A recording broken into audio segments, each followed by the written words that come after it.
What's up, people? We in this bitch. It's time for Square Media 3. Alright.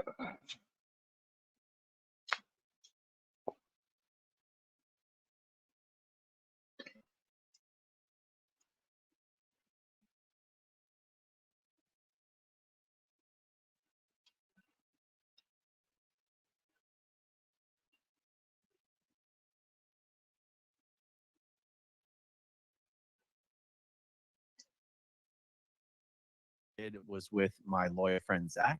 The second interview I did was with my Welcome back to SPTV, y'all. Make sure to check out Growing Up in Scientology. Subscribe. Balake, where is Balake at? My name's Blake. You want to go to war, Balake? I'm for real. Hey, Ron. Oh, I got it all screwed up here. There it is. Welcome back for some more SPTV, where every day is a good day not to be in a cult. Every day is a good day not to be in a cult. Right, Brady? Right, Brady? Right. Right. Ain't that right? Arr. Arr. I'ma get you. I'ma get you. Arr. He's like, arr. Oh no. Arr. Arr, not the claw. Arr, not the claw. Arr. Arr. Me and Brownie we play a lot. Keeps him active. Arr. Try to keep him young. Arr. He likes to play with Daddy. Don't you? See, I like to play fetch the most and get the hand. In other words, I pretend like I'm grabbing at his body, like I'm gonna grab him and take him or something, and he tries to struggle back, bite, kick, and stuff. It's cute. All right, let's go. What I think is a really amazing surprise for everyone. This is an interview I'm really looking forward to doing. Guys, I've had a few interviews already with people familiar with the California's criminal justice system. To give us So Danny Masterson has been found guilty of rape. Disgusting motherfucker. And he got it perpetrated, or helped covered up the perpetration of it, should I say, with Scientology. But Scientology ain't gonna be in prison to help him. There ain't no Scientology car, as they say, or set, or nothing like that. some idea of what Danny Masterson is about to walk into. You want to know what he's about to walk into? I'll tell you what the fuck he's about to walk into. He's about to walk into the lion's den. Daniel V. Wooding. Daniel's the only motherfucker that walked into the lion's den and came straight up out that bitch.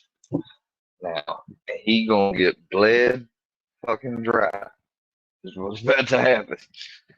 They don't like people like him, although he ain't gonna be considered the worst of the worst because, well, I don't know. Was any of them under? I hope to God not.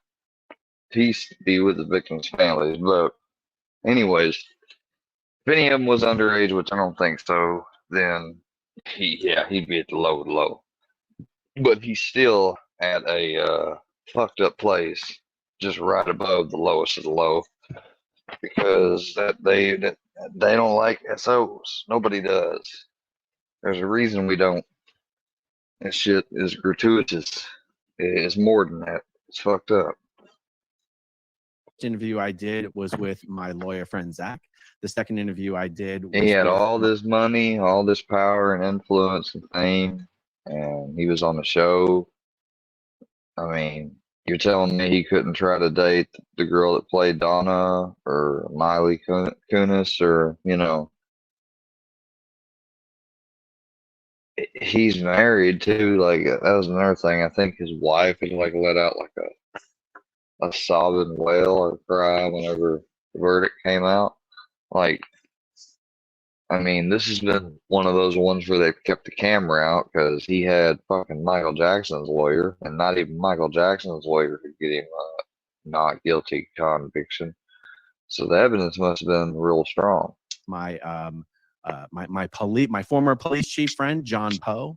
The third interview that I did was with my good friend Nasty Nathaniel. Nasty Nathaniel did spend time in California's prison system, but up to a level 2 facility. I was then contacted by several people who spent time in level 3 and level 4 facilities that said, Danny's about to experience something a whole lot different than what you've heard about so far. One of those people is Tommy Scoville. Tommy Scoville did time in California's prison system for robbing, in his words, robbing a whole lot of banks. And he's going to tell us a little bit about that. So let me bring Tommy on here, you guys. Tommy. He did that crime that the people in authority really don't Thanks for like. joining me. Yeah, I'm happy to be here and appreciate you.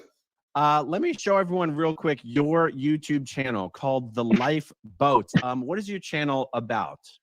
Well, when I got out of, when I went to prison the last time, I went 3 times in my life. I was addicted to heroin, and I robbed banks to get money to pay for a drug habit.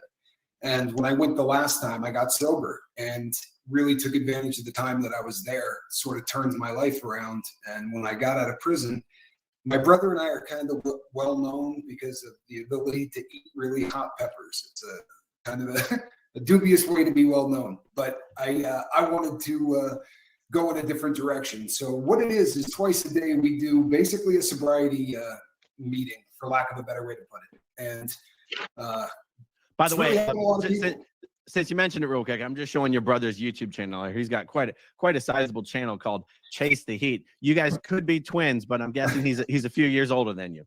I'm considerably better looking than him, but I can see the resemblance.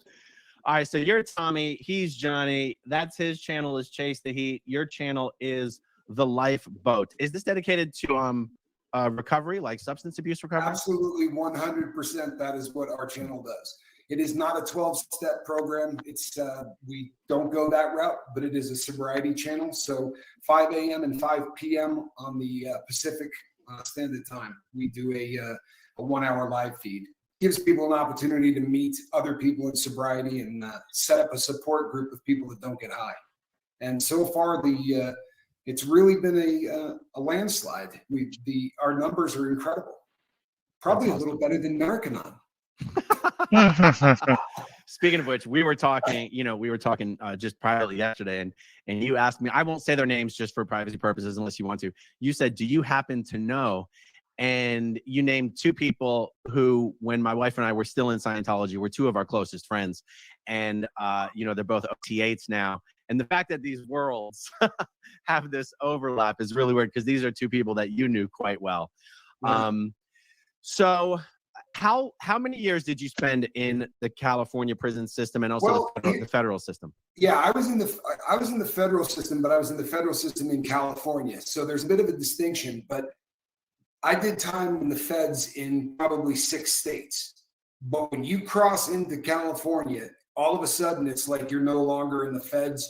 The time you do in California, especially if you happen to be white, is a completely different setup altogether. The California car in the federal system runs their yards very similar to the state facility. And Danny is not...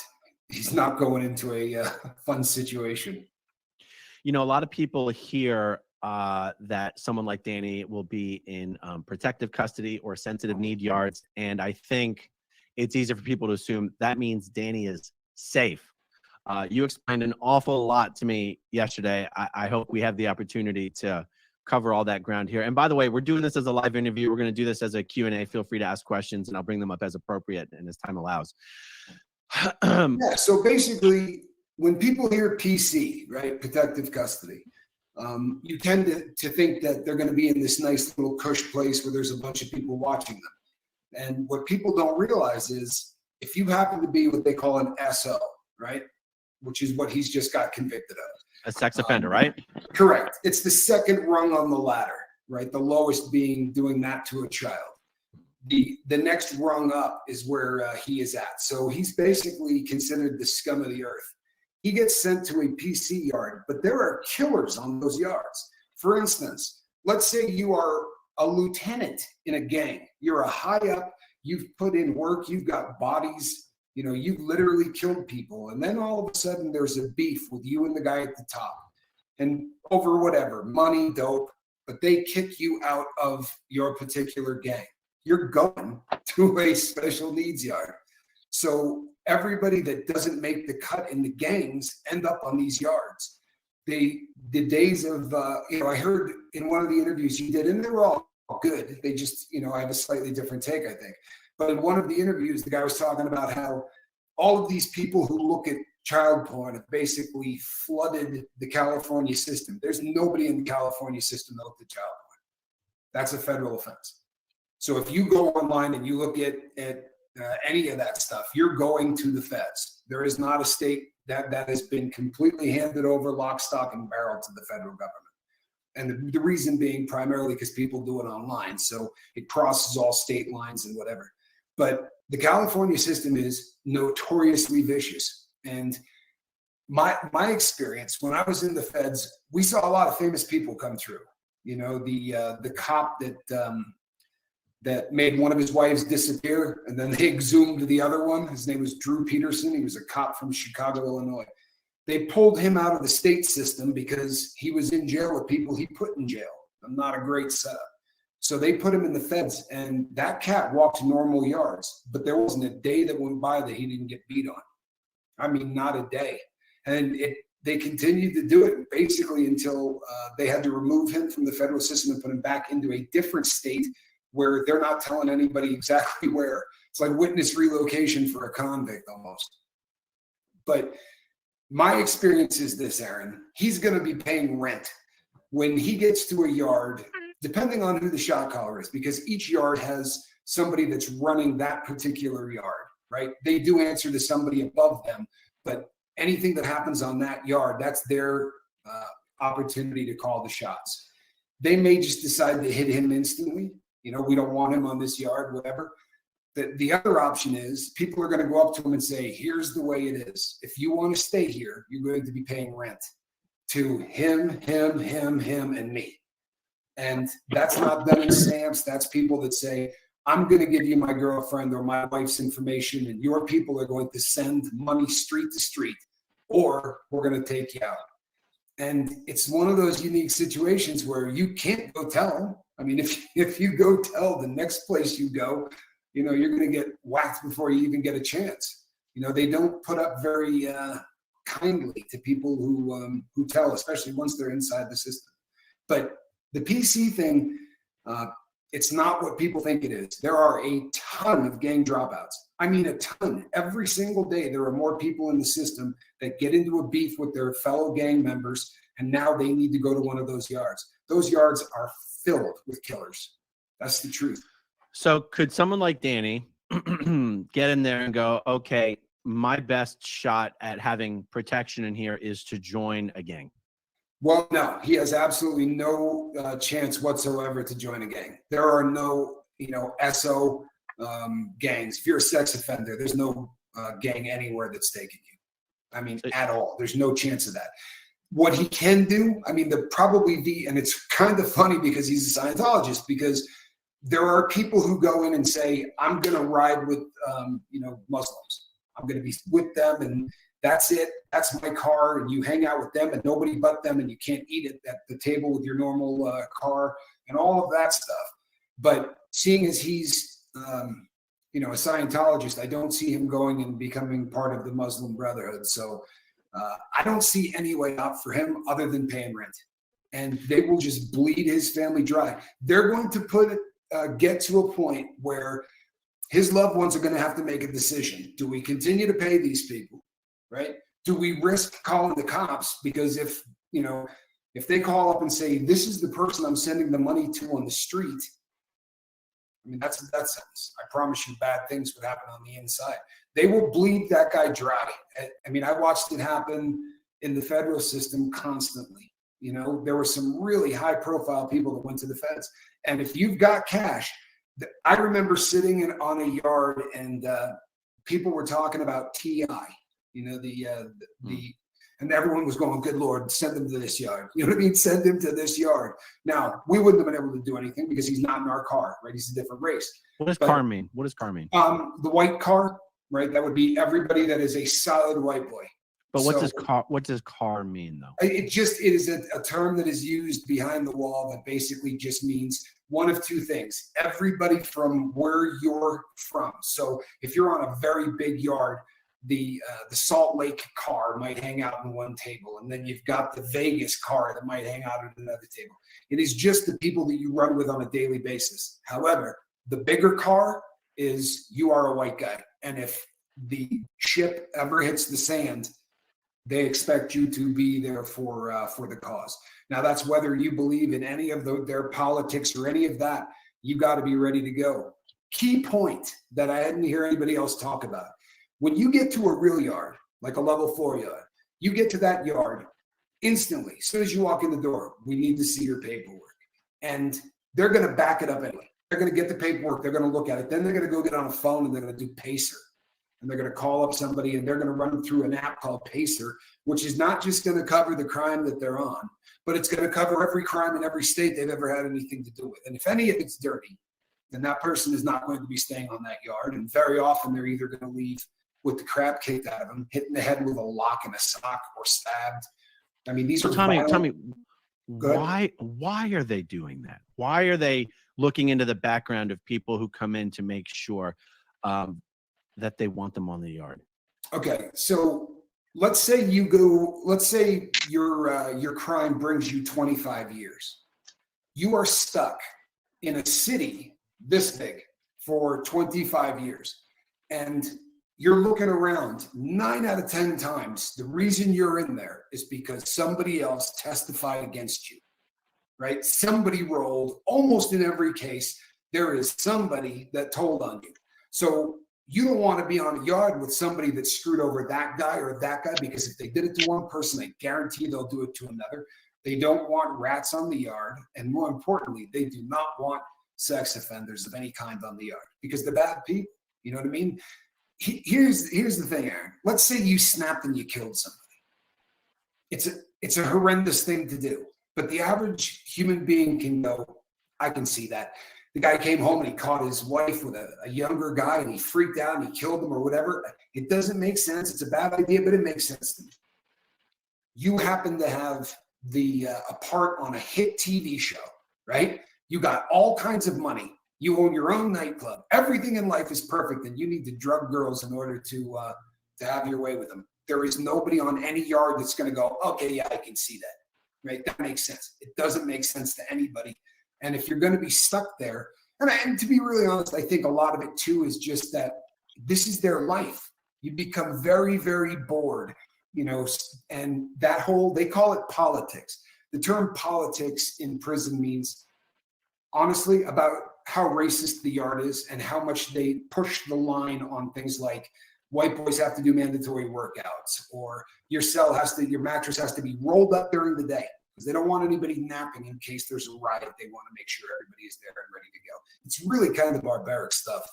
It really is. But that's the world he's going into. So after that paperwork gets checked, right? When the person shows up. Ooh, Danny's in for some shit. On that yard and their paperwork is checked. Let's say the paperwork is good. Now their life starts, and they're gonna, where are you from? This car is this. Go ahead. What does good paperwork mean? So good paperwork would be your crime. It could even be murder. There's nothing wrong with as long as you didn't harm a child, as long as you were not a sex offender, right? Those two. And if you ratted on your case, right, in the federal system, it's called a 5K, right? A 5K1. So when you come in with your paperwork, we're turning to page 4 to see if it says 5K1. That means that you cooperated with the authorities and got a lesser sentence. Does not make anybody happy.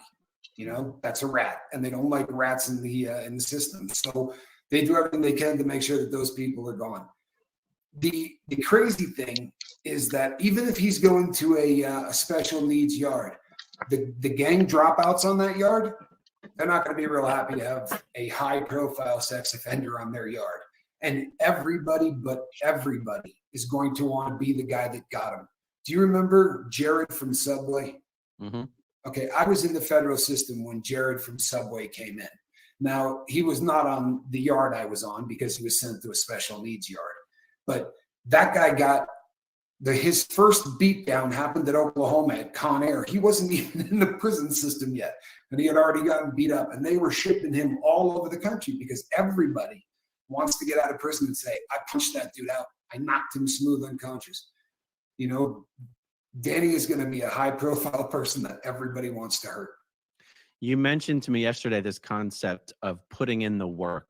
And yes, what does that mean, and what does that mean for Danny? Okay, well, Danny is not going to be asked to put in work because he's a sex offender. He is going to be the work. So you show up on the yard, and let's say I'm your rep. Rep is the guy that takes care of the unit. On the yard, there might be 8 units. Each unit has a rep, right? It's like a hierarchy. So I go to you and I say, all right, let me see your paperwork. All right, the paperwork is good. You are third on the list to put work in. And if you do not put in work, you cannot be on this yard. They sometimes call it a gut check or a heart check. How you like it, Danny? They want to know you're willing to fight. They want to know that you're willing to hurt somebody for the cause and that you will follow instructions. I mean, that's really what it comes down to. And, you know, they say you're third on the list. If somebody turns out to be a rat, the first on the list is going to go put work in. And the shot caller is going to say, we're going to send 2 dudes to watch to make sure nothing bad happens to you. And we want him stabbed or we just want him beat up. You could take a lock and a sock, go to work, but it needs to be. And if the kid does a good job, he gets a tattoo. Usually he gets a tattoo that says, you know, he put work in and whatever, yada, yada. It doesn't make a tremendous amount of sense, but on any level 4 yard, you're not walking that yard if you don't put in work. And he's going to be the work. They're going to say to somebody, hey, Danny Masterson's on this yard. Right? You're next up. We want you to go get this guy off the yard. And you said the other day, if he does everything right, he could get good time. And, you know, let me tell you something. If somebody jumps him and beats the crap out of him, they're going to call that a fist fight for both of them. It doesn't, they don't differentiate the, mutual combat and all of that stuff. He's going to be running every single day for basically the entire time he's in there. It's not going to work out well for the cat. It's incredible. I mean, it's incredible. It's incredible to think of this entire culture that exists. And Danny, after a life of privilege and smug expectations that he has for how he should be treated, he is now the lowest of the low with nowhere to hide. The lowest of low in a place where everybody is already low. You know what I mean? What percentage of America is going to end up in a prison? And then to end up in that prison as a sex offender and a famous one. One of the coolest things, one of the people that you interviewed the other day said, from walking a red carpet to walking that first walk, when he gets in there the first time and they give him his bedroll and his foot locker and all that, and he's got to walk and he's going to hear people, you know, yelling really foul stuff about him having a pretty mouth and all kinds of just horrendous things meant to terrorize him. And that moment of reality for him is going to be, I can't tell you how nasty it's going to be. I've watched some hard dudes go into level 4 yards and look shook up. And I don't get the impression that Danny is a particularly hard dude. So you said a couple things to me yesterday regarding the idea of COs having a job or doing their job of protecting inmates. There's one particular story you told me of. Yeah. Of a guy. Oh, well, there's two, but the lesser one for now is the CO walking the new guy in and announcing to the entire cell. Yeah, Amber Alert. This was the federal system, and if the guy had a child porn charge or anything that involved a kid, when he would walk him through the front door, he would start screaming at the top of his lungs, "Amber Alert! Amber Alert!" I mean, that there are a lot of officers that, I mean, no one likes a sex offending, right? No one likes a sex offender. These people take advantage of individuals in a way that you can't respect at any level. It brings on hate. And if you're in an environment where you got nothing to do all day long but make weapons, right? Literally, I mean, the yards I was on, there was nobody that didn't have a piece. You know, in fact, I remember going and getting my clothing at Victorville, and the guy handing me my stuff went and put one between the pants and said, you need to keep this on you. And I just went, oh Lord, man, that's just great. Because which different facilities were you in California? Well, I was in Victorville was the California yard that I was at, and I was at the penitentiary, and I was also at the FCI. Right, the federal penitentiary is they call it Victimville. It is an ugly, ugly facility, and my points dropped. I did enough time at the USP that my points dropped, and once my points dropped, they kicked me directly across the street. I got all excited. The concept was I was going to get to go to a federal corrections institution, which is a much softer facility. In theory, it's a much softer facility, and that's why you keep your nose clean, and that's why you try not to fail drug tests and try not to get in fights, because you want to get to yards that you have a little bit more freedom on. The level 4 yards are locked down all the time. Somebody gets stabbed, everybody has to lock down, right? You come off lockdown, somebody stabs to get back at them, you're on lockdown. There were stretches where in the course of 9 months, you might have been out 10 days. Just ugly.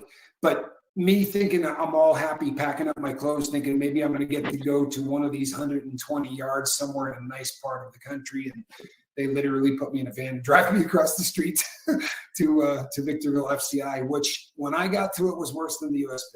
It really was.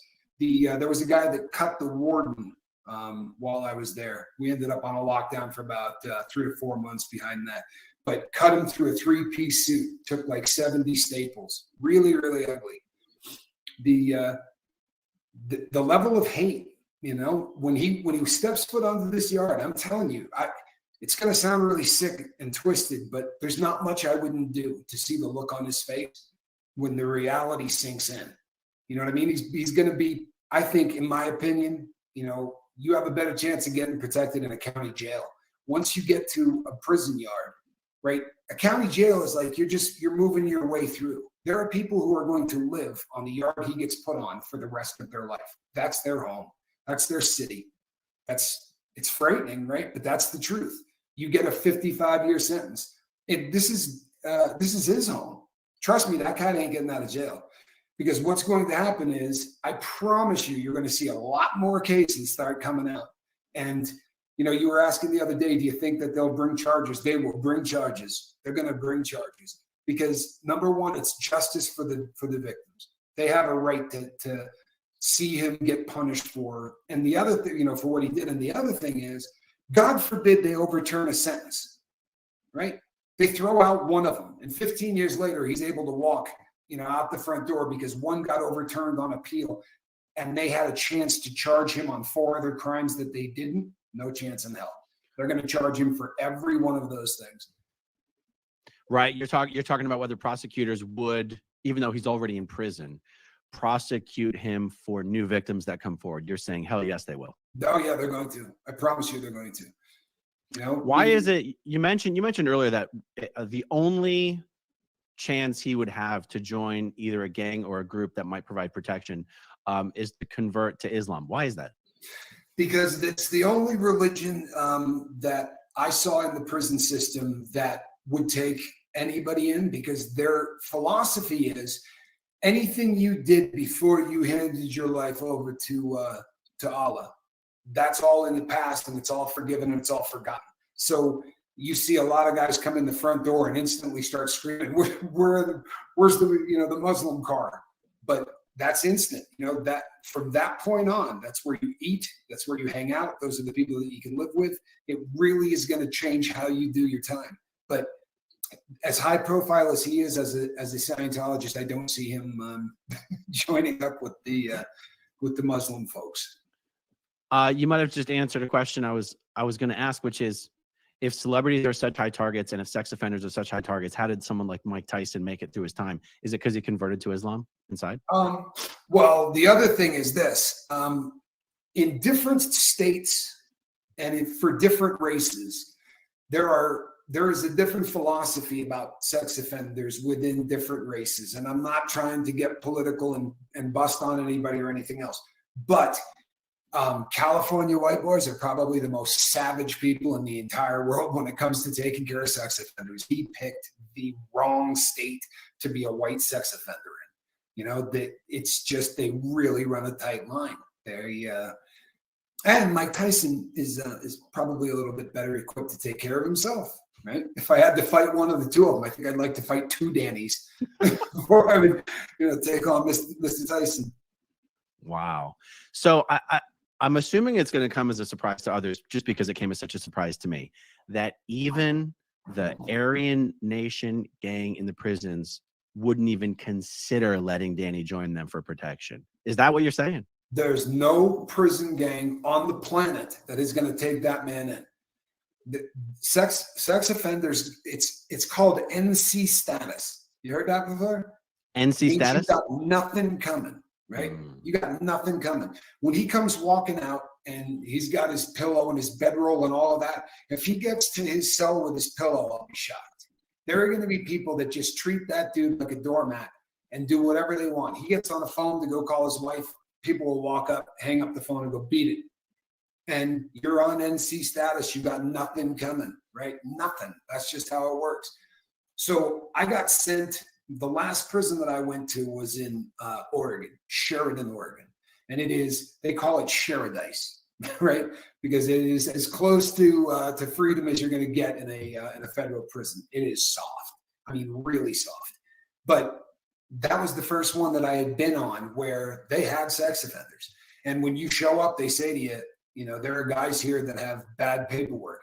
And they had them on one row, right? Like 9 cells all in a row. Every single one of them was a sex offender.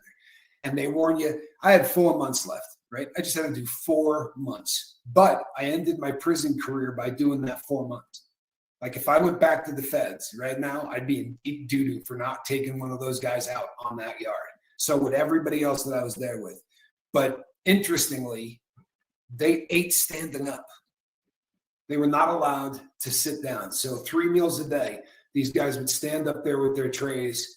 I mean, it is a rugged life. And I remember talking to a guy and saying, I don't like the idea that they're on the yard, but it does make the food taste a lot better when you see those guys standing up to eat it, It's so they're made to eat 3 meals a day standing up. And is that just because that's the price that you guys get to pay for the fact that we're not attacking you every day? But why did they skate? Why were they able to skate at that? Is it because what was the reason? It's the custody level. It's the custody level. What it comes down to is this. And not all of them skate. Like in the time that I was there, about 8 or 9 solid white guys came through. And what that means is as soon as they found out those guys were there, they sprinted across the room and attacked one, and then they get shipped to another yard. And if you're going to be spending 25 years or 30 years in there, you need to keep your name solid as hell. I have a vested interest to never go back. But I got shipped to where I was, as close to home as I could be. That was the closest yard. And the new law was they have to get you near home, like within 500 miles in the last 6 months of your sentence. So I didn't have a choice of where I was going. That was the yard. And I could have bucked, got more time, got sent to a different place. I was like, yeah, no, man, I just want to get out, live my life. By that point, I was about 5 years sober, and I had not had 5 years of sobriety in my life. That was a first. But by the way, how many years did you do total, if you don't mind my asking? Altogether, I've done 13. 13 years. Yep. You explained something to me yesterday about the idea of green light, of being greenlit, and how it works with the gangs, and sort of why it's so important to understand that Danny's not going to have the protection of one of the gangs or the cars or whatever. Can you explain that? Sure. Let's say 2 people get into a beef, right? As opposed to just start swinging on each other and getting the unit locked down and having all kinds of problems. Because when the unit gets locked down, they're going to bring in the goon squad and they're going to search every single cell, right? They're going to throw all your contraband out. Tends to really piss off the white guys. You know what I'm saying? They don't like having their stuff interrupted. So the rep of the unit will talk to the shot caller, and if you and I got a beef, they'll say, all right, here's how it's going to work out. The 2 of you are going in that cell and you're going to fight. And the winner comes out, the loser still stays on the yard. We'll take care of him, whatever, but that's how you're going to settle your beef. There are people who make those decisions. Let's say you and I get into an argument and I'm a black guy, you're a white guy. Now we really got an issue, right? Because if you strike somebody from a different race, bad things happen. So I would have to go to my shot caller. You would have to go to your shot caller. Those two get together. They have a discussion on what's going to happen. But if they give a green light, like let's say there are two gangs that beef, right? They'll have a green light. What it means is you see them, you attack them, and you try to kill them on site. Green lighted. SOs are green lighted, right? They're always green lighted. A solid white guy in the California system, if he gets a shot at hitting him and doesn't, he will end his career. You understand? Like from the prison, I am a convict kind of mindset. If you got an opportunity to punch a sex offender, stomp him out, stab him, whatever, and you don't take advantage of that, they're going to take you off the yard. You're gone. It's a pretty bizarre world that he's about to enter. I promise you. Wow. It's a bizarre world. So once you explained all this to me yesterday, I said, when you have a culture where not only is it permitted to attack or even kill someone like Danny, not only is it just permitted, it's actually a problem if you don't. Right. I said, then how is it that there's any left in the system? How is it that any of them even continue to remain? And what, if any, chance does Danny even have to survive in the system? What he has going for him is cash. But let's use the federal system as an example because it's a much larger microcosm. You get on the yard, right, and they find out your paperwork is bad. They're going to beat the ever-loving crap out of you within, a day of you being there. Then you're going to go to the hole where you're going to wait for about 4 months to see the disciplinary hearing officer for your fight. Now, they're going to say, we're taking 120 days of good time, or we're taking 60 days of good time credits or whatever. And so your sentence just got a little longer. And they say, and now we're shipping you to a different yard.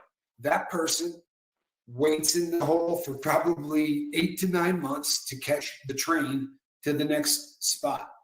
When they get to the next spot, the same thing is going to happen. There are guys in the federal system that do their entire sentence exactly like that. One ass kicking after another, and then shipped to a new yard. Get to the new yard, get beat within an inch of your life, go to the hole, wait for the disciplinary hearing officer, and it's just, rinse and repeat. The reason that a lot of these people are not gone is because when you go to the SHU, you're protected. They're not going to stick anybody in the when you go to the SHU, if you have really rotten paperwork, the only person they would ever put in that cell with you is somebody that has really rotten paperwork. So anybody that Danny becomes a homeboy with for the rest of his time on this planet probably did something really foul to a woman or a child. He's never going to have anybody that he lives with that isn't a freak. Now, you mentioned some of these gangs you mentioned cash is what he has going for him. That they might literally sell him. Like there are people who will be willing to protect him for a fee. That's different than letting you join. Then that's different than a gang letting you join the gang. A gang will protect you for a fee, but they don't consider you a member. How does that work? Yeah, you're not a member in any way, shape, or form. What you're doing is it's just rent. You're handing enough money to the powers that be, right? The top of the food chain in terms of the gang on the yard. You're paying for the right to be there. Now, this happened at Victorville, right? And I don't suppose it matters, right? Because the guy's dead anyway. But the shot caller's name was Snow, S-N-O-W, right? And supposedly, I don't know if there's any truth to it, but supposedly he was letting people pay rent at Victorville. He knew that some people had some paperwork that was bad, and then he was taking large chunks of cash to not out these people, or what they call pulling your covers, right? That's the term in prison. He pulled his covers and he let everybody know everything, right? So they cut his head off and left him with 2 shanks in his eyes. The shot caller. No joke. Like that's one you can look up. That was one of the most vicious. The level of violence on a max or a super max yard is frightening. Like it really is. It's the kind of thing where I remember being in a SHU, in a segregated housing unit, like people call the hole. And they brought a guy into our hallway because it goes off in 3 different hallways. And he knew somebody, and the two of them started yelling back and forth. And he talked for 2.5 hours describing how the reason he just got moved to our tiers because he tortured somebody. He had a cellmate. They put him in with a sex offender. He tortured this guy and then killed him. And the story was so bizarre that I'm like, the guy that I was with, we're laughing going, oh, come on, man. I mean, that's 5 hours of torture. There's no way. So the next day when we're going to rec, I said to the cop, man, you guys brought that loud dude last night? I said, all he did all night was scream about how he had just tortured and killed somebody. He goes, oh boy, you should have seen the scene. I mean, this stuff happens. It happens often. It happens all the time. And high profile. Now, here's the thing. They know if a high profile person gets whacked, they're going to catch a lot more crap. So they may do what they can, but there's no way to completely isolate the guy, right? Even if you put them all to a sex offender yard, there's a hierarchy among those people, right? I'm trying to remember how clickers, right? Those are people who just look at pictures of kids, right? The people that touch them. So even in the prison I was at, there was a hierarchy. Like there were certain sex offenders that wouldn't hang out with that sex offender because that dude's a freak. Like he touched somebody. We were only looking at pictures. Bizarre. But if they put him on a yard where every single person there is a freak, they're still going to want to hit Dave Masterson. He's famous. The toughest guy in the room is going to try to extort him, and it's going to work. I promise you this. And so I know you sort of already addressed this, but I keep coming back to this question because I feel like a lot of other people might ask the question. How is someone in a system like this? How is Jared Fogle, for example, still alive? Well, like I said, so you hit a yard. You're there not even 4 hours. If you're Jared Fogle, they're going to attack you as soon as you get there. Or the other great example is the guy that kidnapped Elizabeth Smart. I was going through Oklahoma City when I watched a guy punch that dude in the head, and he's only about 4'6" anyway. He's not a very big guy. But I saw somebody hit him in the head hard enough to knock down the metal detector. He took down everything. It's a pretty good shot. But so you hit somebody, right? Jared Fogle goes down. He goes to the hole. 4 months waiting to see a disciplinary hearing officer. 8 months waiting to get shipped to the next yard. That's a year. You hit the next yard. He hits you, right? 4 months waiting for the disciplinary hearing officer. 8 months going to the next yard. And they can say, I want protective custody. When they get to a prison, they can say, I'm not going out on that yard. Like I remember when I went to the USP at Victorville, 38 of us went in on a bus. 7 of us walked out onto the yard because everybody else there was like, I ain't going out there, man. There's something in my jacket or there's something from my past or, I'm just plain scared or whatever it is. But, the vast majority of people wanted nothing to do with that yard. And as crazy as this is going to sound, if you got to do time, the higher the custody level, the more the respect. So different races never seem to it doesn't go bad until it goes bad. Everybody lives harmoniously. You stay with your own. There's not a lot of people talking back and forth between other races and whatever, but there was nobody's going to steal anything from you. Nobody's ever going to, there's no disrespect at all. There's no place on the planet where you will hear excuse me more than on a level 4 yard. Excuse me. No, excuse me.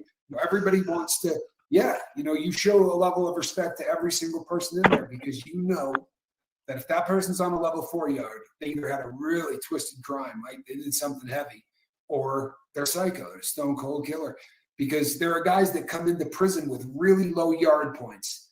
And what that means is when you first show up, they're going to assess a number for you, right? They put you in the joint, we call it the fish tank.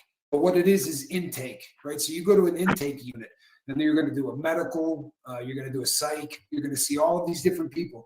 And what they're trying to do in the 2 months that they have you locked down is see if you can do time, right? They're not going to let you get out of the cell very much. In fact, they're going to do everything they can to keep you locked down almost 24 hours a day. And the people who can't take it tend to go nuts. Then they can take those people and ship them off somewhere else. Give me 5 seconds to replace this battery. Okay, then. I would answer questions if I could see it. Oddly enough, I can't pull up the chat. But then again, bada bang, a fast little pissed off. that was Okay. pretty cool. Okay. So you mentioned earlier, I just wanted to bring this back up. This whole idea of people on the inside saying, you are going to have your wife deliver this amount of money to my wife, my girlfriend, my friend, whatever. So like Danny's family will be involved in paying bribes to the friends of the people inside who may have agreed to protect Danny. And that money is the only money, or this whole, spending 12 months in confinement every time he gets his ass beat is pretty much going to be the only thing that saves him. Now his family, I got to tell you, I mean, I don't know. I see. It's hard for me to imagine a family of diehard Scientologists agreeing to something like that. I think they might have a private chat with Danny and be like, Danny, you don't put us through this. You know what to do. You know what to do. Yeah. Well, and that's a very interesting thought, right? And when we were talking yesterday, this was something that stuck with me for like 2 or 3 hours after our conversation. If you're really, drink the Kool-Aid and you really buy into absolutely everything, if he's a diehard believer, then how important is this body anyway, right? Mm-hmm. I would not be surprised if that happens, if he decides to take himself out. People will, as far as the street to street goes, if you got a habit in prison, if you're doing $1,000 worth of heroin a week, you're not buying that with postage stamps. Behind the wall, there has to be some kind of currency. There has to be some fiat currency, something that represents money, and they use stamps. So you got 50 cents, like just literal stamps. Yeah, because they can't stop you from buying $10 worth of stamps. Oh. They have value of 50 cents each, and it would get so confusing because when you buy it, as soon as you walk out of the store, it's worth $2 less than you bought it for. And if you tear them up, but you have the same number, that's called a yard book, it drops $2 more in value. It's bizarre. But the big money transactions are done street to street. And it's usually done through things like Green Dot, or these cards that you can get. So his family's never going to have to meet anybody, but they're going to have to get on a telephone and say, all right, we just sent over, $600. And the amount that he has to pay is going to just get bigger and more frequent and bigger and more frequent and bigger, because the guys that are going to be taxing him, they're going to be taxing him for dope. So if Danny's inside and he wants to, because Danny, as a Scientologist, I know he's got these horrible criminal predisposition that he's going to prison for, but I don't think he does drugs.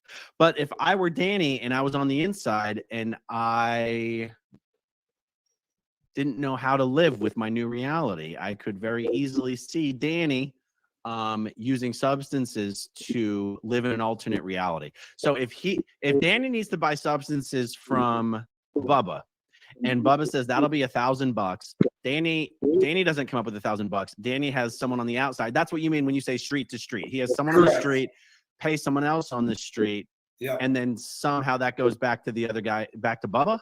Yeah, Bubba he makes a phone call and they say, yeah, I got the money. There are guys who go to prison and make $200,000 while they're in there. They have somebody that's bringing them in dope. They're slinging the dope, and street to street, not prison to street or street to prison. And they build up a very large nest egg. But to what you were just saying, what would happen is he'd send $1,000 on the street, and then he'd come up and say, hey, you got that dope? And the guy would be like, yeah, you're the dope. I appreciate you. Good looking out on that 1,000. You ain't getting nothing. They literally got nothing coming. The guy that sells him drugs would be in trouble. You know what I mean? He's on NC status. Like, no joke. He's got nothing coming. It's not going to be a pleasant time for the guy. It really isn't. So in addition to looking to hurt him, they'd be looking to rip him off any way they can. And it depends on who the shot caller is, because there are dyed in the wool, like hardcore convicts that would say, you don't let a guy like that pay rent. No, you don't let a guy like that pay rent. We smash him, we get him off the yard, and we send him. Eventually, he's going to hit someplace where the shot caller is willing to take a bunch of his money. But he could theoretically get shipped from one prison to another a lot. They call it diesel therapy. So, 'cause okay, somehow it just finally clicked. Getting someone off the yard means hurting them so bad they get sent to another prison. correct. Oh, I don't know how that didn't I'm quite sorry. You know didn't what? quite set in before. Well, and it took me a long time watching you to get the Scientology lingo down. And I guess I take it for granted. And I've been out a while, but the some of the phraseology, yeah, getting someone off the yard. There are basically two ways you can get off the yard. One is you put in for a transfer and they accept it. Your points dropped, whatever.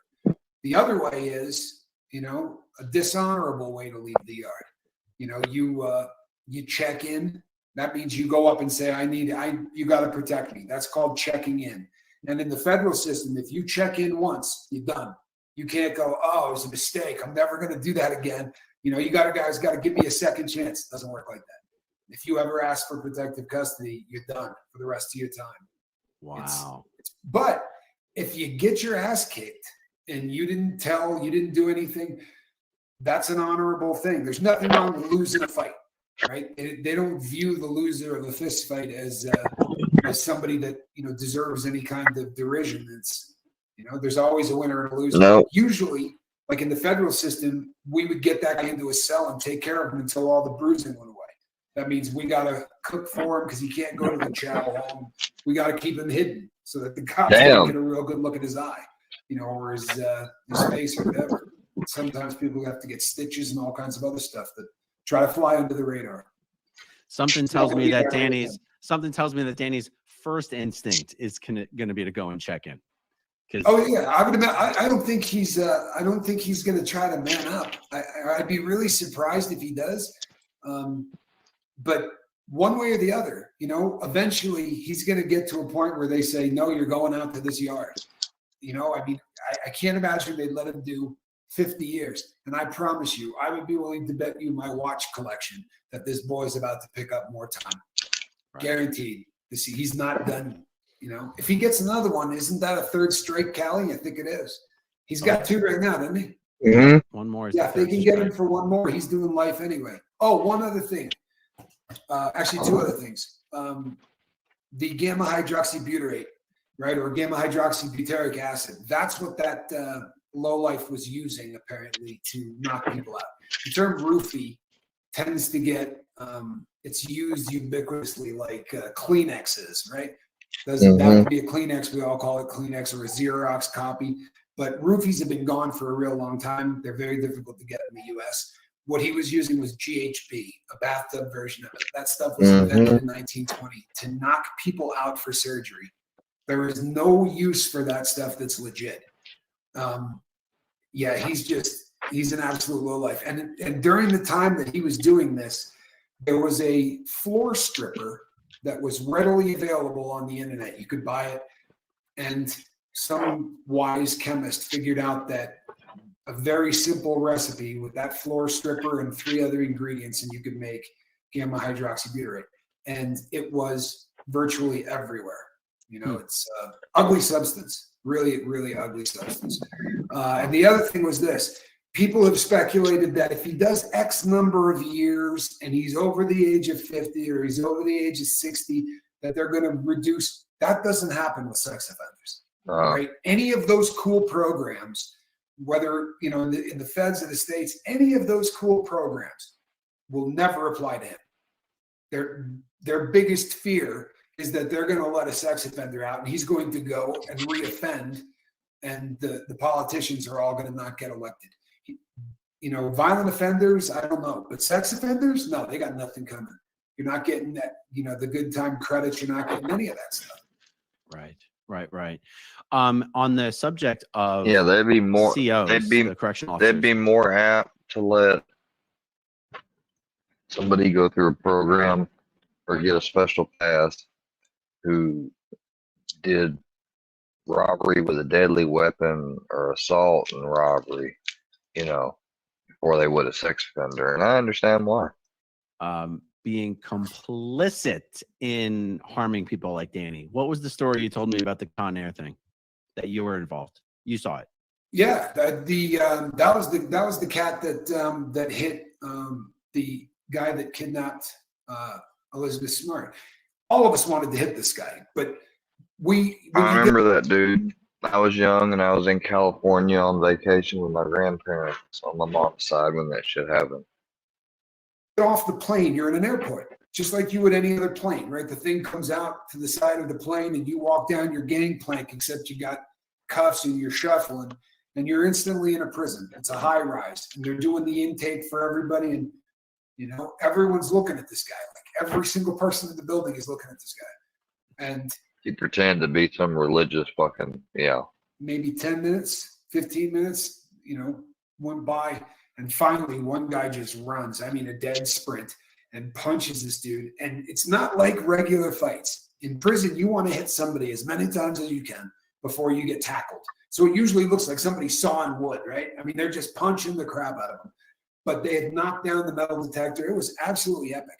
But so he got taken to the hole, and he was out. The guy that he hit, the rapist, was out for a good 5 minutes that I watched. And that's a really long time to be knocked out from a punch.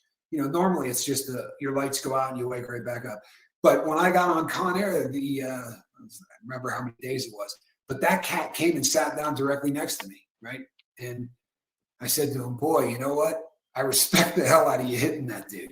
I said, but they can charge you with a hate crime, right? Now, if you got life, who cares? But they can charge you with a hate crime if you go after an SO. It's crazy.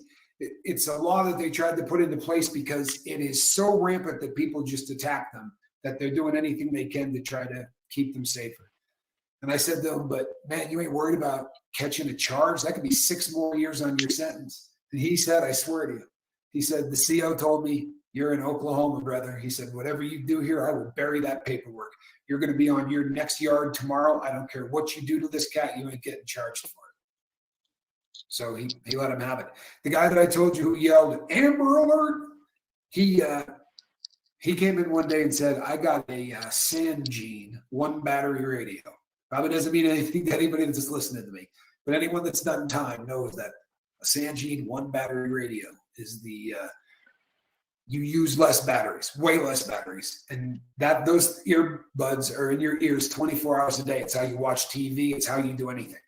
So he said, I'm going to give it to the first person who takes this guy out. And he wasn't a sex offender, but he was a rat. He had apparently told on the cops, like within the prison system. He told that the cop had given cigarettes to some people or whatever.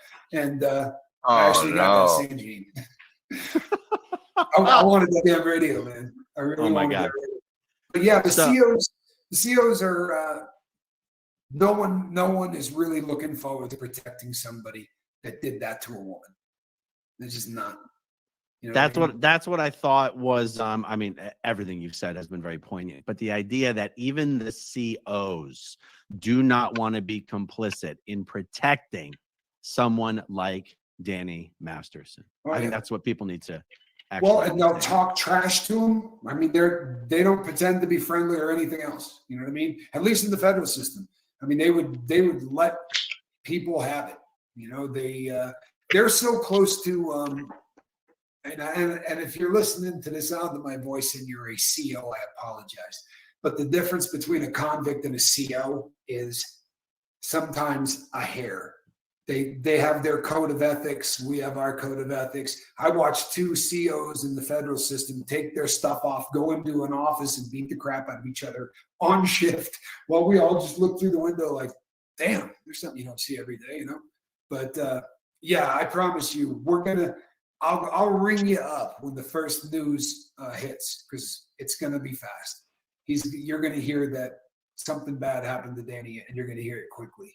Yeah, because I know I've said in a few of my videos that people have told me he's even at more risk possibly during his temporary jail time than he is when he goes to prison. But you're like, no. When he gets to prison, it's a different situation. Well, everybody in prison has a weapon, right? I don't know. I've never been to the county jail that he's in, but I've been to a handful of county jails. And if you want to shave, they come by, they hand you a razor. 10 minutes later, they come back, they collect the razor, they check to make sure the blade's in it, everything else. When you're in a level 4 yard, you can buy a 6-pack of razors at the store, right? Those razors are in your cell. It's not particularly difficult to make a weapon. and we have the ability to make fire, all kinds of things that are a little bit tougher to do in a county jail, but it's a lot easier to do in prison. If you have a battery, it's not that hard to make fire. And if you can make fire, you can make some vicious weapons. Yeah, I don't envy the man, but he's got it coming. Yeah. Wow. Okay. There's a few questions here that you can help me with. Sure. Justin Craig, AKA LRH 2.0. Okay. Is there a Scientology car in California prisons? I can't answer that.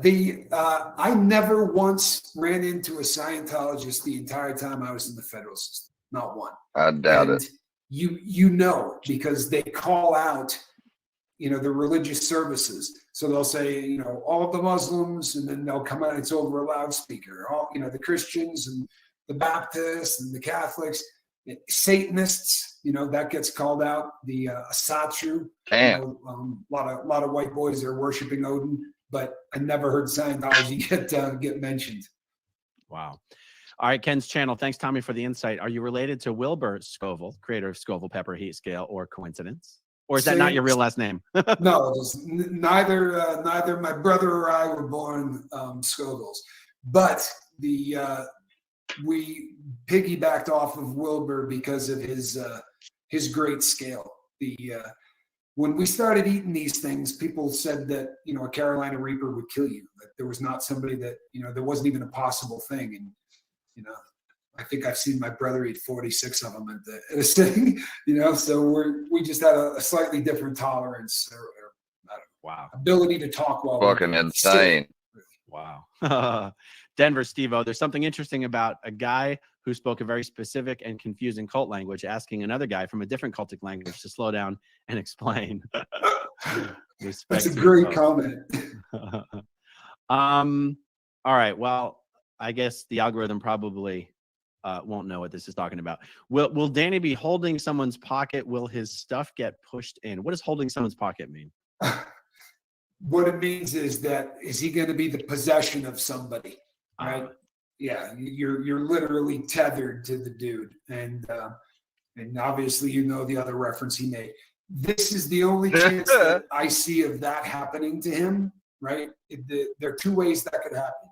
One would be they put him in with a cellie that is big enough to do whatever he wants, and at about 2 o'clock in the morning, he'll just do to him what he did to other people, and that does happen. It absolutely happens. Now, it can't. Danny Masterson is gonna be like, uh-oh, he gonna do the actual high. It can happen to a solid person.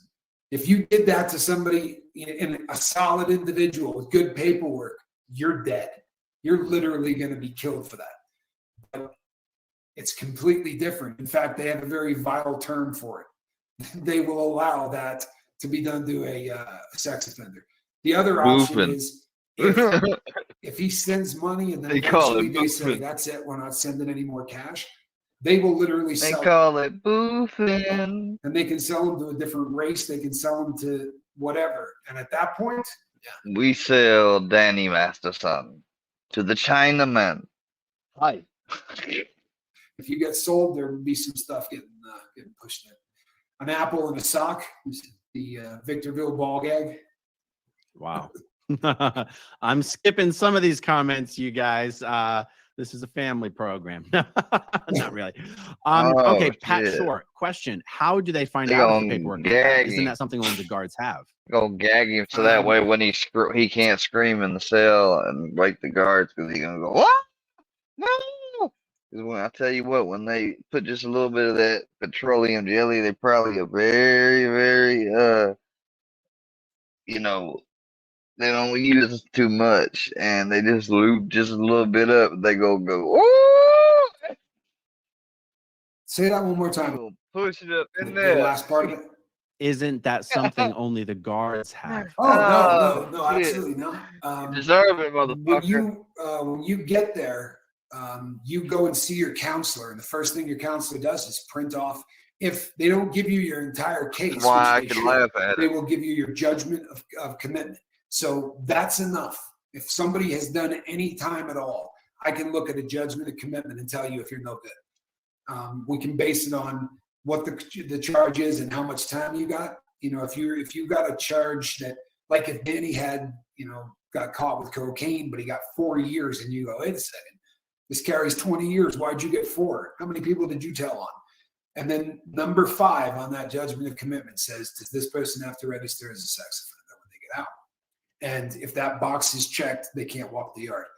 The other option is they go over to a phone and they call somebody on the street and they say, I need you to run this dude through Pacer. It's pretty easy to get some of this paperwork. It really is. Wow. We just earlier saw somebody who my granddad and one of my uncles had went to school with, that my granddad was a principal over.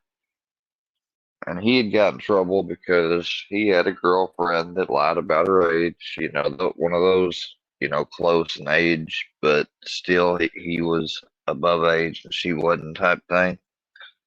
And I think he might have to register for life, if not like 20 something to 30 years.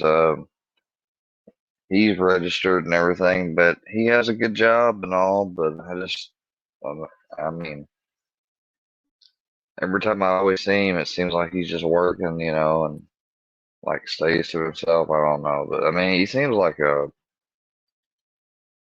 all right guy. I mean, despite that, I mean, when I saw and had read the finer details about it, that made me, question, maybe the parents pushed it or whatever. But still, the point is even if you're just 20 years old and you sleep with somebody and they're 16, 17, like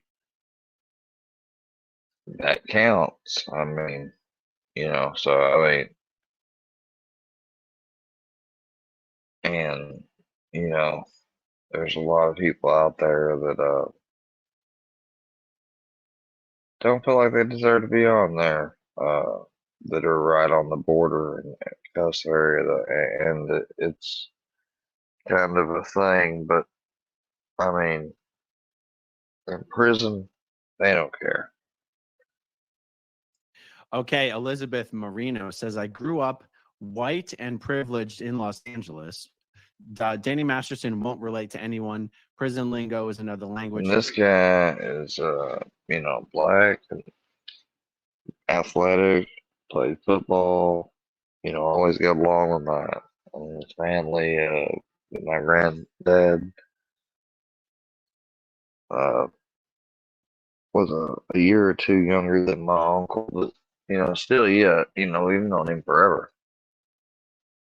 He'll feel totally But isolated. Grandpa didn't even know. Like, I had to let Grandpa know. I was like, yeah, I saw it one time a couple of years back when I was checking the local listing around here, and he was listed. Got like a sore thumb.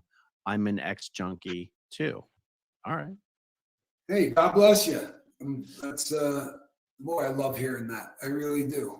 Yeah, I was on it for about 3 decades. It absolutely can be beat. It really can.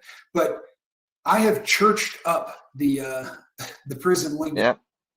Today I'm only taking 1 strip and 1 Ativan. It's 10 p.m.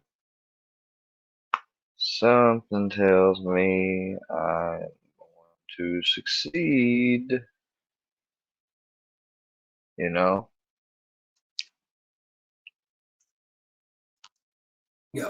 Like, I honestly, if it was a conversation, Just was checking to make sure. Yep, got everything same as tomorrow. No change. between 2 inmates, you really have a tough time following it. You know what I mean? Because And I'm about to start slowly cutting back on these. Eliminate them. I've got about a good 3 weeks or so, give or take. Should be plenty enough time. Almost 4 weeks, probably.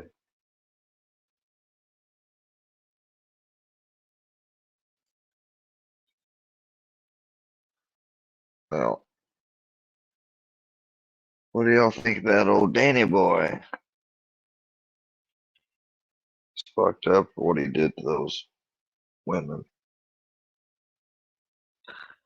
That's why he deserves Big Bubba. Big there's Bubba. abbreviations and there's, yeah. Yeah. Janet Cheney, curious about what happened to Cosby with all of this information then. Once again, Cosby had a ton of money, and he was in a kind of protective custody that no one else has ever been. He was unable to see when he went in, and with no disrespect to any other race or any other car, they do not police their car, right? Their community inside like the California White Boys. And I've been in a lot of states, and there is no place like the California White Boys. Like he could not have picked a worse spot to do what he did and get convicted. He could not have done any worse. I think that there's a chance maybe someday they dump him in the feds because he's just going to, there's no way that they can keep this dude safe.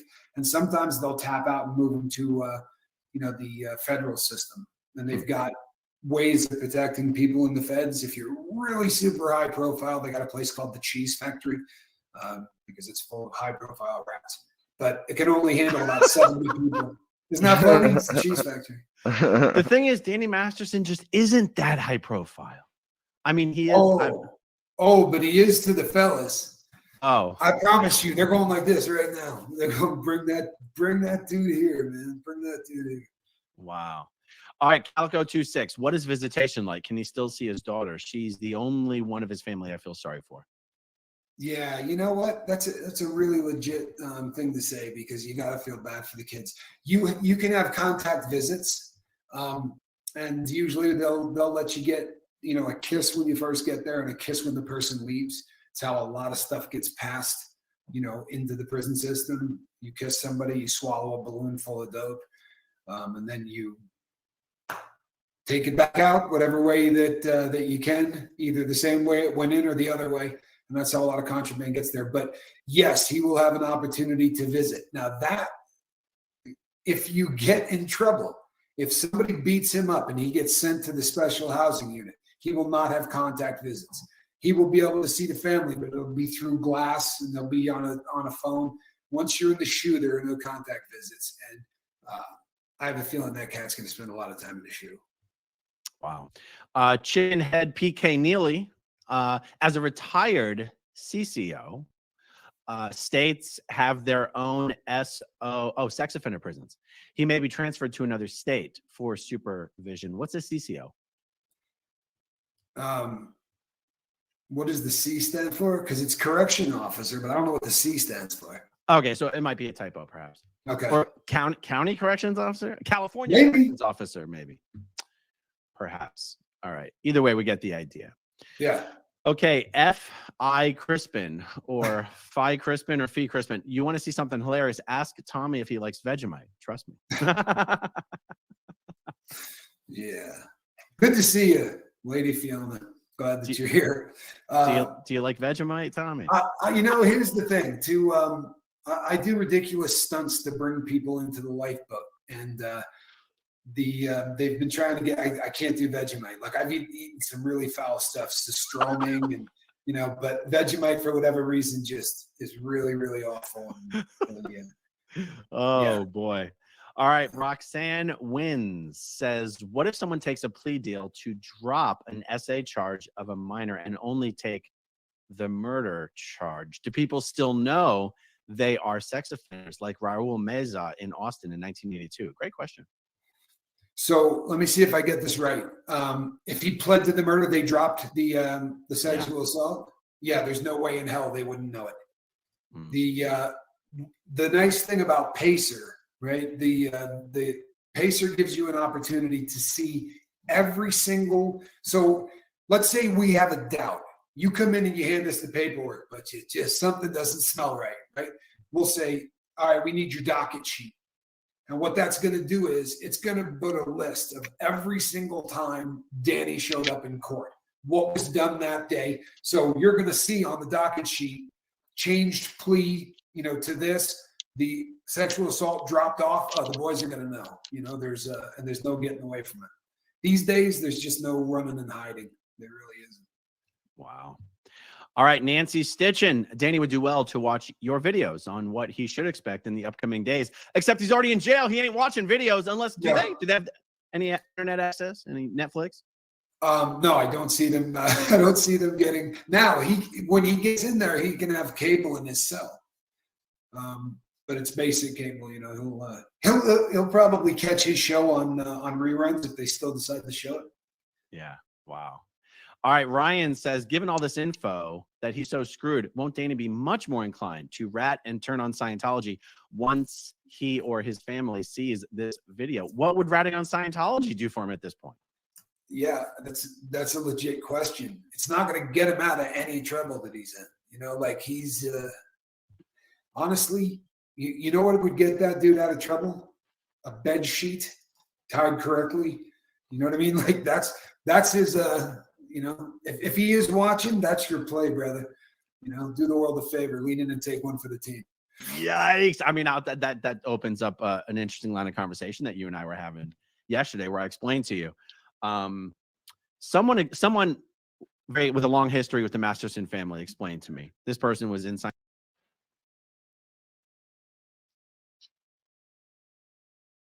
That's, you know,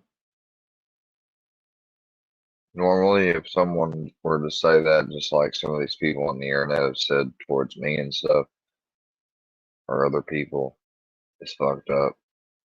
But in this case, Danny turned out to be a monster, so I agree with that.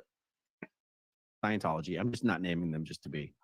The person probably wouldn't mind, but and said, look, and this person was talking to me as, you know, we're both very seasoned former Scientologists. We talked the talk and we walked the walk. She said, even in Scientology, I've actually never met a family that was as militant and extreme with the always have to be at cause, always have to be at cause, always have to be at cause, than the Masterson clan. They were just obsessed and infatuated with living at cause, being at cause, always being at cause.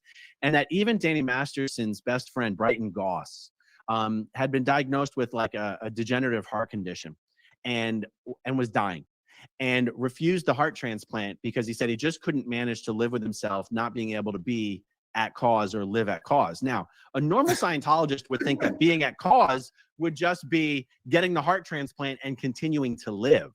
Right. But the Masterson clan would define being at cause as not having to forego any of the things you wanted to do. So in other words, this guy was like, I couldn't live at cause not being able to have a drink, not being able to have a cigarette, which is what the doctors told him after you get a heart transplant. You can't drink, you can't smoke. And he says, well, that wouldn't be living at cause. I couldn't possibly continue to live without being at cause. The guy. Well, being at cause is being capable, really. Chose to die a slow, painful death of degenerative, you know. Just like the word handling in Scientology. Heart failure. Than to simply get the heart transplant that would have saved his life, but he wouldn't have been able to live at cause. Now, a normal Scientologist in Danny's situation would define being at cause as figuring out how to actually survive through the duration of his sentence. That would be a normal Scientology definition of being at cause. Yep. He needs to be figuring out how he's going to be at cause over prison. Cause, how to continue to survive. Right. But this person explained to me that that's not how Danny defines being at cause. That even if Danny were to get out of prison today, Danny is screwed. Danny Masterson, the identity, the body, the person, the reputation, the name is destroyed irreparably and forever. And that Danny is the type of Scientologist who would be very likely to go, what's the point of continuing with this body, this mock-up, this identity, when this means nothing, this is temporary? I'd be better off just dropping this body, picking up a new body, growing up to be a child star. Yeah, but you can't do that through suicide, even though the world wouldn't care. The person was basically explaining to me that she truly believes that Danny will just OD on something to drop the body. He might. So he's definitely the real deal. He's swilled the Kool-Aid. He's a true believer. He's a true believer. He's a true believer. Well, then that we may see that then, because it's I love the way you describe it, right? Because that's exactly what he did. He had the world by the you know, and then he decided to flush all of it down the toilet. And that his persona of who he is for the rest of eternity, people are going to get that look on their face like they just smelled something bad every time somebody says his name. You know, he's gone from somebody that was considered a pretty popular, actor to just Harvey Weinstein. You know? Yeah, exactly. All right, a few more here. Monique Smith, thank you for openly discussing the Fed pens. What is this Pacer app? Because I can't find it on Google.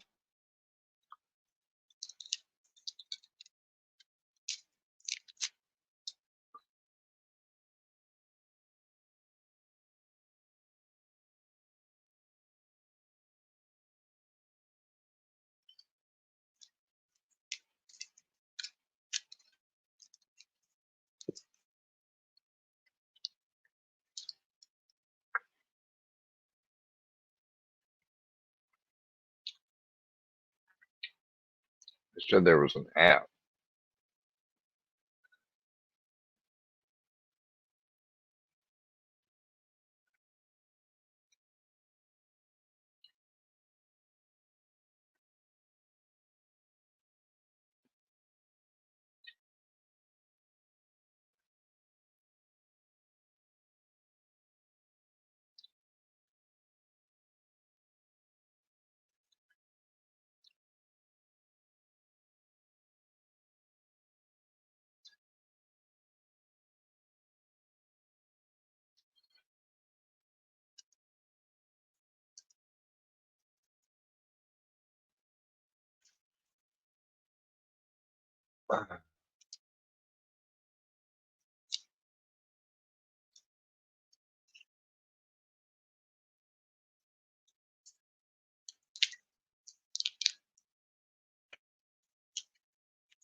I guess only the website is worth anything. Happy to. Chickenhead PK Neely says community corrections officers, or what they're called when they roll out of prisons in my state. Okay, gotcha. Okay. Kevin, great interview. Won't other races protect him as long as he pays? People don't mess with other people's money is usually a rule, isn't it? Here's the another race probably would be willing to protect him if the cash was right. But if you start going down that road, now he's an asset that the white boys are not going to be really happy that got stolen by another race. So if they're going to decide that we're going to allow him to stay And they'll take it out. on this yard and pay tax, he's going to be paying it to a white guy. That unless they bleed him dry and then sell him off to a different race. But he's an asset. And, if they allow it, they might just say, we're not having this dude. We don't want this guy on this yard. But if they allow him, they're going to want that money for themselves, to be sure. Wow. All right. Y'all ain't right says there are no Scientology. I hope they actually put him through some shit because he deserves it to see like what it, to get a taste of what abuse is like and what people in the Sea Org and his church have felt and done to people. Gangs in prison. And there worse, aren't enough Scientologists in the world to generate enough Scientologist convicts to be able to create. They ain't got no convicts in Scientology. Do you know what I think is really funny? They're good at the fact keeping that from getting. this may come as a shock to you. It's not that Scientologists haven't committed crimes; it's just they don't get caught. They really hate you. There's some Well, videos out there. except now for Danny. Websites, they're not fond of you. He's broke that record. And your YouTube channel has what 4 times the number of people that they have in their church. Yeah, I mean, honestly, that's too. Oh shit! It's true. You're doing great work here. Thank you. E.G. Johnson, I'm a lawyer. Pacer will allow you to find out just about everything about a person's case, charges, convictions, every filing. There's no hiding. Yeah. True story. Danger Zone. How do they treat those charged with animal abuse if added to their charges? That's funny that normally I don't think I would have a way to answer this, but I do actually have a story about that. but it happened. I was waiting to go to the feds for the bank robberies, and there was a guy that came into the county jail, and I won't get into the graphic stuff behind but he had killed a couple of dogs, and Oh, yeah, 3 guys took him in a cell, and it was he was treated really badly for as long as they possibly could until they got caught. I mean, they beat this dude.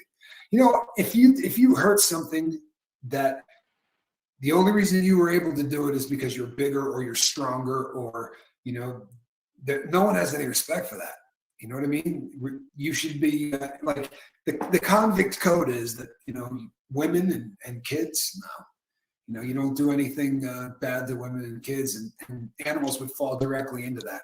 It's rare that you come across a convict who doesn't have a story about his dog that's on the outside or his whatever. Yeah, they don't take to that too kindly. Okay.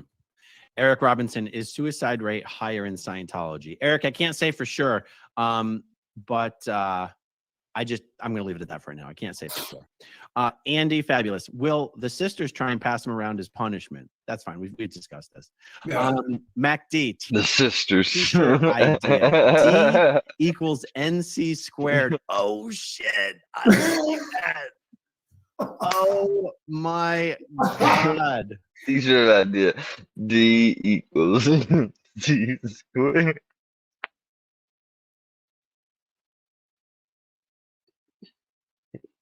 Oh, that's awesome. Let me write that down. Awesome. Yeah, right get a pen. now. That is great. Wow. Oh, Bada really bang, is we good. got a winner. And the last one, and Anonymous, former CO. No one likes SOs. It wouldn't surprise me if Danny Masterson gets COs that love to work hard and make his life as difficult. Yeah, indeed. All right, the truly last one. Ryan, great chat. Tommy and AA Run. If it's so easy to know the shot callers at each pen, how does a regular dude like me find this out so we can know Danny Masterson's? Is there more than one shot caller in a yard, or is there a shot caller for each car? There's a shot caller. There is a main shot caller for the entire yard. So when I was at like the FCI at Victorville, the shot caller for the entire yard was not a white guy. We had a very small car there, so it was someone from a Mexican gang that had the entire yard. And the guy that has the entire yard, he's the main shot caller. But then each car will have the top of their food chain. It gets a little confusing. But as far as knowing exactly who it is, when bad things happen or they're worried about a riot, they're going to come and grab the shot callers from every car, bring them in a room and sit down with them. Oh, trust and believe they know exactly who the shot callers are. There's no ambiguity at all. Wow.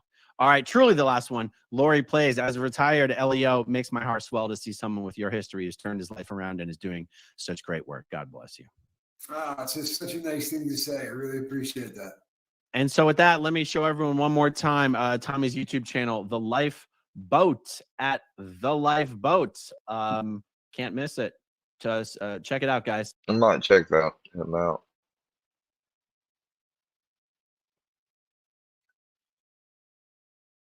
What is Vegemite? The fuck is Vegemite?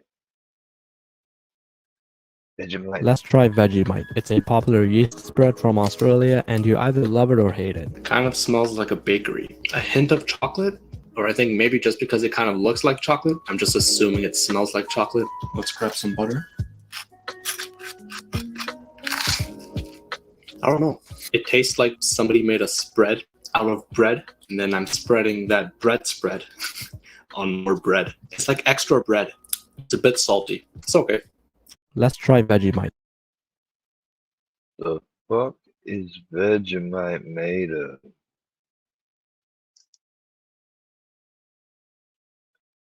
A yeast product.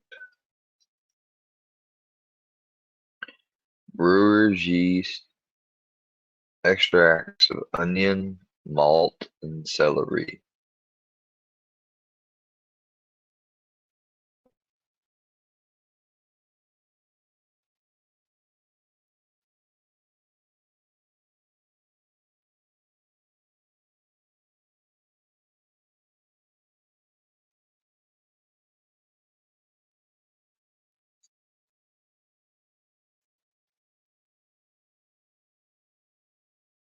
Squeezy Vegemite.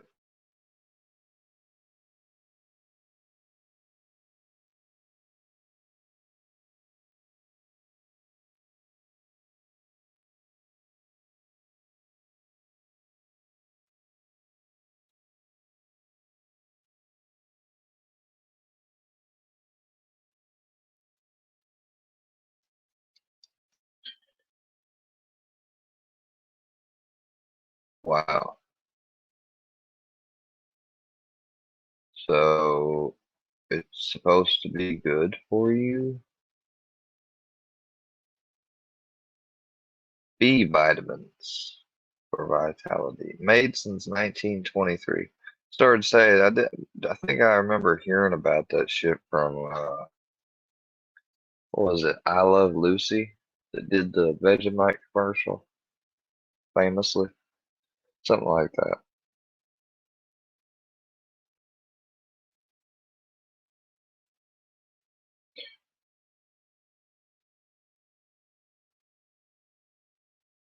See if you got anything else about Danny Masterson say. What's the Church of See, Aaron is just one of the few people that were part of the group that left that have a great show on collection of videos and streams on Scientology.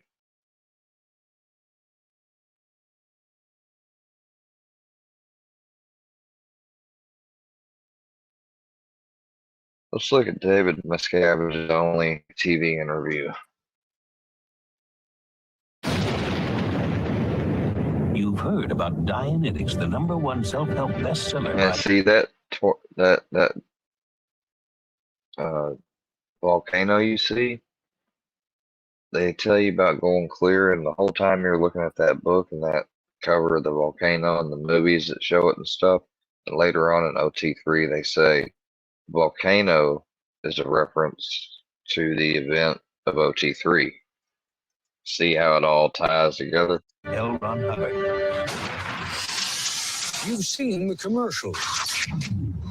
Are you using your mind to the fullest? Touting the benefits of the Church of Scientology. Clear away your negative feelings and unblock your true potential. Dianetics? It's amazing. Stars such as John Travolta and Tom Cruise say that Scientology has changed. That is the big blue building that I lived and studied in. Changed their lives.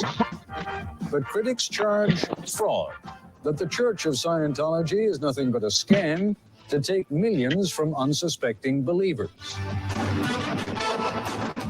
Tonight, we'll take you inside the Church of Scientology. What I said, they actually make them and seem like it operates like a Navy. But again, they're about getting out, you know, what their function is as this paramilitary group, making sure their organizations are meeting this current standard set out by the administration and making sure that keeping Scientology working and getting the tech in.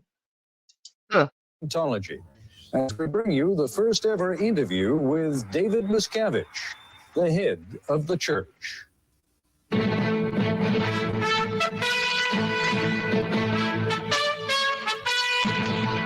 This is ABC News Nightline. Reporting from Washington, Ted Koppel. Some of you may recall that last May, Time magazine did a cover story on the Church of Scientology.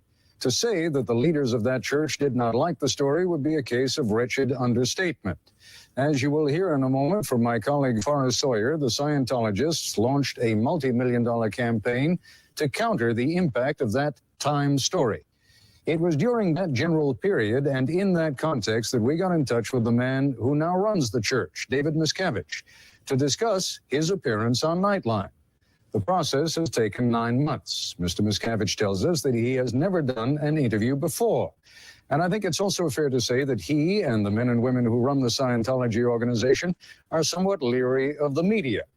The Church of Scientology, for reasons that we will also be presenting, does not generally get a very favorable press. David Miscavige is described in one article as ruthless with a volatile temper, in another as being so paranoid that he keeps plastic wrap over his glass of water. I was pleasantly surprised then when Mr. Miscavige first came to my office a few months back. He came alone, without any staff, and we had an amiable, if intense, conversation. I believe he even accepted a cup of coffee without plastic wrap. We'll let you make up your own mind about David Miscavige. We do have some things to tell you, however, about the Church of Scientology. Here is the first of two reports from Nightline correspondent Forrest Sawyer. After decades of seeing church officials arrested, after hundreds of lawsuits with critics and defectors,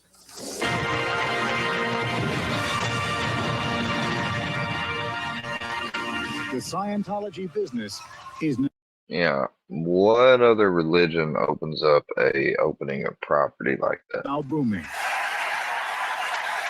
Led by a 31-year-old high school dropout who seized control of the church 10 years ago and charted an aggressive campaign. I love how they title that, Seize Control of the Church. That's so perfect. To make Scientology a household word. Tonight's event is being televised around the world to every continent on the globe. You short little fuck. Let's take a look inside the human mind. Are you using your mind to the Oh, fullest? cheap The ass church's shit. rapid growth is built on selling one single message. Scientology has uncovered the secret of human potential. Lights, sound, camera. The Bullshit. Scientologists have built their own TV and film studio. You can't be back in the dark ages of mass communication Of course, because why not? And they're using it to do bub kiss. and be heard in this world today. Hello, I'm Jeff Pomerantz. Would you like to be more successful in life? Radio broadcasts are prepared. Audio tapes reproduced by the thousands on high-speed copiers. Original music created. All of this to Look at them poor Sea Orgers having to sit there and make music. encourage more people to join the movement. Join they do. The church says it now has There's one of the, I believe, England properties. And that here's the thing. You could join the Sea Org in LA, be sent here, and be stationed to stay there. And then say you go to the RPF of that place. The RPF of that place looks like a literal fucking medieval dungeon. Alright? That was the whole fucking what they set out about when they had it built. Look at it. It's built to look like a castle-shaped place. vendors in over 70 countries, with more on the way. Church leaders say this place, 520 acres south of Los Angeles, a place they call gold. Yeah, the gold base. Talk about mines, fences, cameras and bushes, trees, all types of shit, motion sensors. Oh yeah. The international management, people that left that were in international management literally had to find ways to escape. And the way they would do that is like one of them, I know that when they left up on a motorcycle, they just took what they could on the bike with them, and they followed a vehicle, and they just luckily was able to follow it right on out through the gate, and they turned I know they put up their car with their stuff that him and his wife did, and they just went on and left, and luckily they got out. And that was the leader's father, David Miscavige's father, Ron. Is a He's sign got a book called Ruthless. of their rapid expansion. It is here where top church officials are planning the future. Gold is run by people who believe so strongly they've signed billion-year contracts with the church, a kind of priesthood, dressed in uniforms, working over 13 hours a day, earning just $30 a week. Yeah, it's a con. And a cult. The church says these men and women are only the most dedicated of 8 million members worldwide. Church of Scientology president, They do not have 8 million. Heber Jench. How do you get to call them members? because they joined and they came in and they studied Scientology. They took one course, maybe. Well, that's how valuable a course is. 8 million people, yes, over a period of the last, since 1950. Yeah, no. Before. Critics say the actual figure is closer to 100,000. But unquestionably, thousands of people, including well-known celebrities, do swear by what they call a technology of the mind. The celebrities don't. And it's funny they're showing Lisa because now she speaks out against them. And this really directly affects my Or relationship with people. Not Lisa. I mean, what you call it? Fuck. King and Queen star.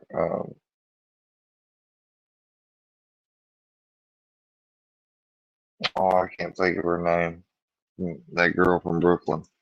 With individuals around me, with my loved ones, and also with Leah audiences. Remini. Anyway, that's enough for this evening. I'll take care. Peace and blessings. I'll be back maybe later on.